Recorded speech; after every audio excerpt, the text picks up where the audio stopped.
أعوذ بالله من الشيطان الرجيم. بسم الله الرحمن الرحيم.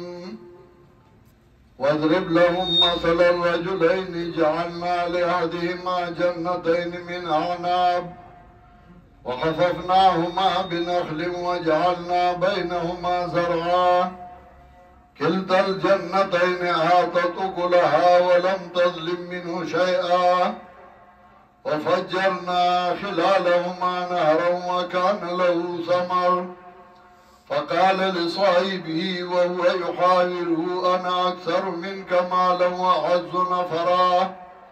بارك الله لنا ولكم في القرآن العظيم ونفعنا وإياكم بالآيات والذكر الحكيم.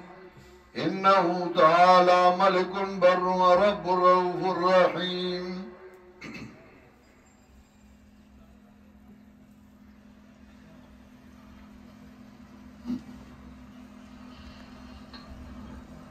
الحمد لله نحمده ونستعينه ونستغفره ونعوذ بالله من شرور أنفسنا ومن سيئات أعمالنا.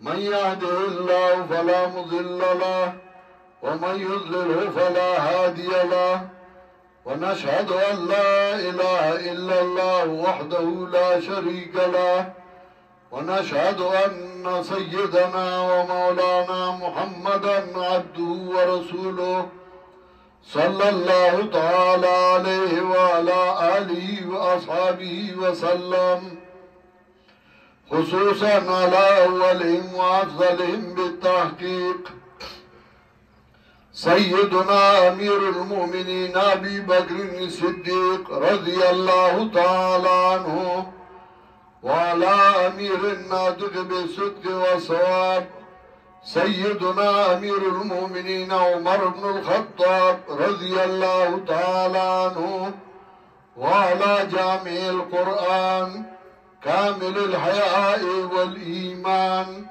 سيدنا أمير المؤمنين عثمان بن غفان رضي الله تعالى عنه، وعلى أسد الله الغالب سيدنا أمير المؤمنين علي بن أبي طالب كرم الله تعالى وجهه، وعلى عمه الشريفين بين الناس سيدنا الحمزة والعباس رضي الله تعالى عنهما، وعلى سائر الصحابة والتابعين إلى يوم الدين.